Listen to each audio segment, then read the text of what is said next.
Hello and welcome to Channel's Book Club. I am Olakunle Kasumo. Our guest today is Pat Utomi, a political economist and professor of entrepreneurship. Professor Utomi founded the Center for Values and Leadership after many years as a pioneer faculty at the Lagos Business School. He is the creator of a TV series, Patitio's Gang, which he has kept on air for nearly 20 years. Professor Utomi has written books on public policy, business strategy, and entrepreneurship. In 2018, Professor Pat Utomi threw his hat in Nigeria's political ring, not for the first time though, by running for the governorship of Delta State. It turned out to be a sour experience for him. In a new political memoir titled Why Not?, Professor Utomi shares bitter experiences and observations that many will certainly find to be mind-boggling and perhaps controversial. He joined Channel's Book Club to review his explosive book and discuss things related. Enjoy it. Professor Pat Utomi, nice to be doing this with you again. Great pleasure. I'm honored. Thanks for your time.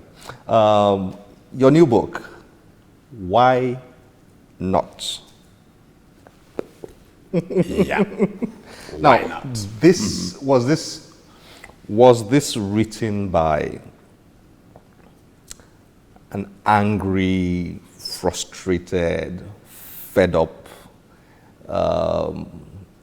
fighter for Nigeria's redemption? For many years, over 40 years, you've been in the public space speaking for change in Nigeria. And then at some point in time, you delved into politics, mainstream politics. And then you've had all sorts of experiences, particularly the last one in the last election, which you put in here extensively.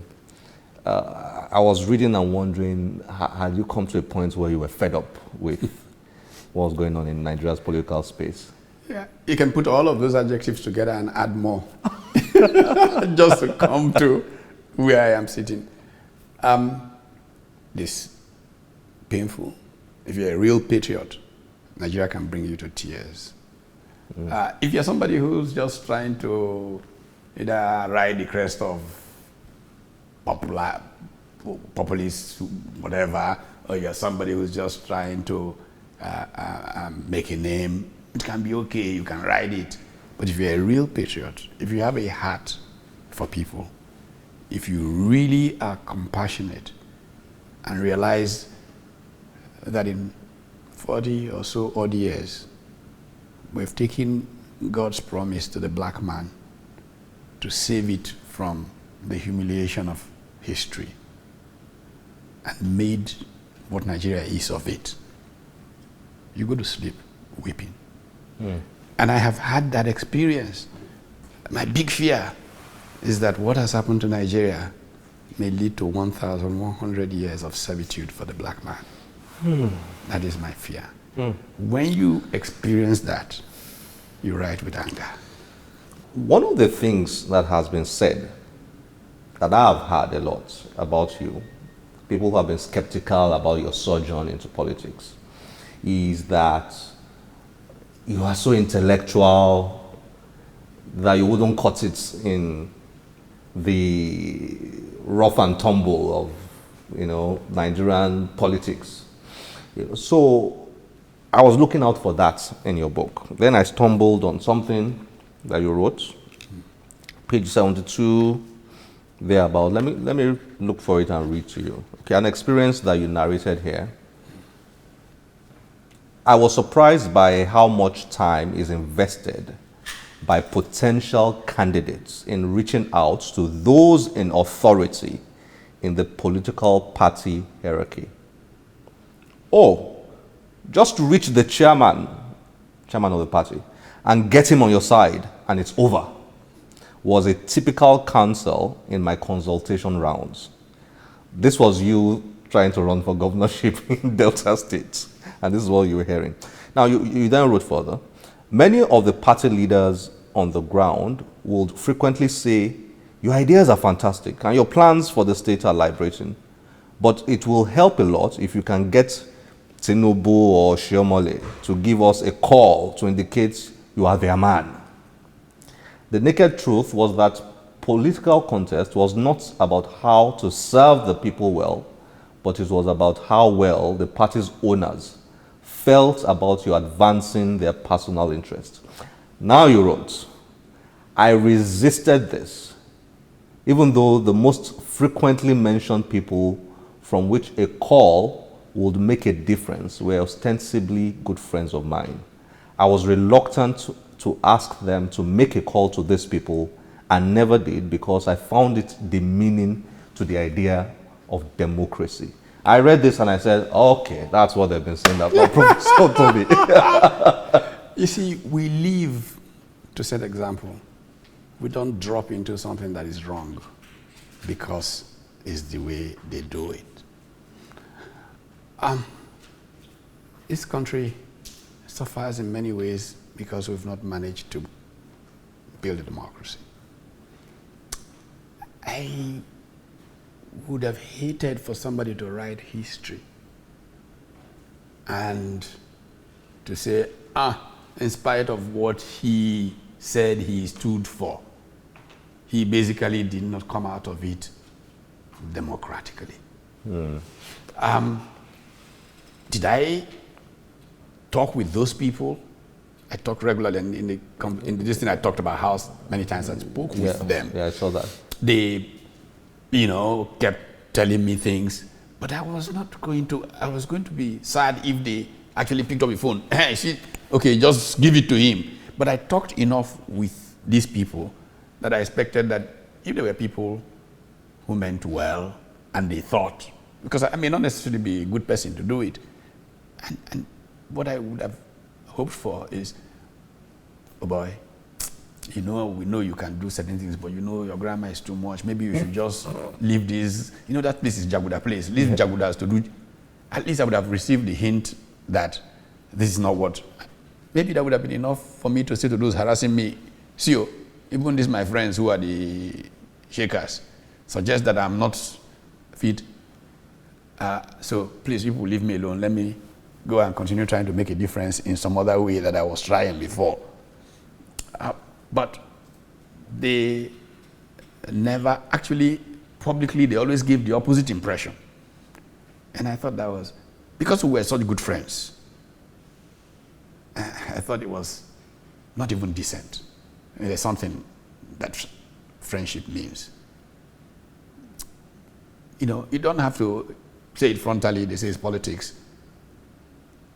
But you should at least be able, I would not, if a friend wanted to do something I thought didn't make sense, find some ways of hinting him it didn't make sense. So that's what I found sort of despicable about the whole conduct. Yeah, but further down you wrote about how you spoke about transaction politics, how you met a few people, gave them drinks and small chops. And then after the meeting, they were looking at you like, hey, the meeting is not, the meeting is not, it's not over yet. Shagwari. Because you have not, yes, that's the word you used. In Delta, you can't miss that. You are not dropped. Yeah, so you found all these things uncomfortable. But I did, by the way. Even though I found them uncomfortable, some of those I did, I took it as a tradition of engaging. But, so, and then your constant, in the book, complaints, permit me to use the word, complaints about how intellectualism is divorced from Nigerian politics, how it's a disadvantage and all that. Does it then not justify or validate what people say, that people like you cannot survive in Nigerian politics? No. It validates what is happening, that Nigeria is dying. Because it's not run by people who think. That is the truth. It is not. Let me give you a simple example, which I've used elsewhere. Nigeria is about to go, whether people understand this or not. In the next 2 years, Nigeria could be talking to the IMF again. That's how bad the Nigerian economy is. That's the track it's traveling. I did not hear any conversation like that in the 2019 election. Oil is about to become a non-factor in global economics. I hyperbole a little bit, but the truth of the matter, Americans used to be the biggest importers of our oil. They don't import any from us anymore. They don't need to. They have become exporters because of shale. Huh? Everybody is talking about leaving fossil fuels. Most cars in a few years will be running on batteries. Lithium is the word. Mm-hmm. And we are getting ready and worrying about how we're sharing oil revenues. We're not diversifying the base of Nigeria's production, thinking a grand strategy. You will think an election on the eve of Industry 4.0, first of next year, the world is officially in the fourth industrial revolution, where the key factors are artificial intelligence and all those kinds of things that will reduce jobs, that will do all of this. Did you see one person have a conversation around it during the election? No. You think that kind of country can survive? It cannot. So there's no way you can devolve or remove intellect from public conversation. The leaders may not necessarily be professors, but look at the difference between Nigeria and Ghana. The people who have led in Ghana have been continuously intellectuals.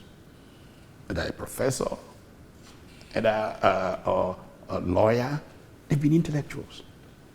In Nigeria, we've had the opposite. Look where Ghana is traveling. Look at the failed state index. Look where Ghana is, look where Nigeria is. Look at economic prospects. Look where Ghana is, look where Nigeria is.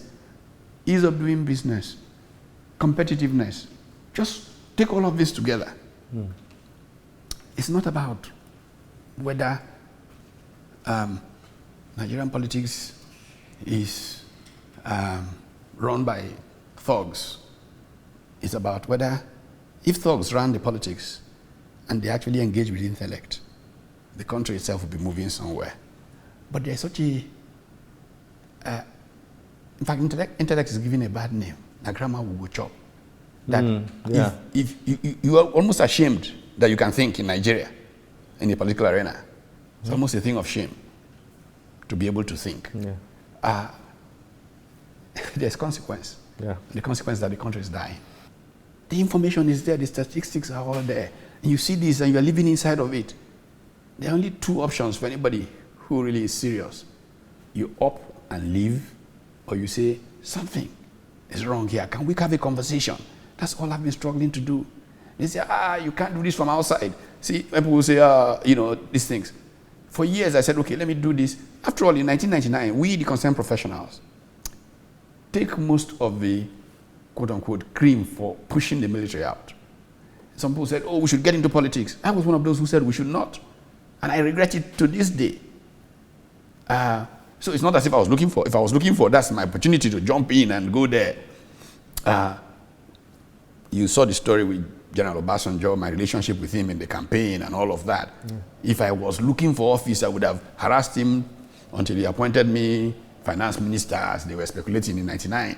But I just, once we finished the thing, I stayed away from him because that was not my goal. But then you look back and you say, oh my God, history can blame us for the failure of the best chance the black man had to escape this whole thing. And that's when you get angry and you try to do something. So, okay, say they say politics. Okay, they say we don't want to do, we'll do politics. Get into politics. Then you say, you see him, he went to one small party, big fish in small distance. I said, okay, I will join them to build a big party. He said, why are you in the same party with these criminals?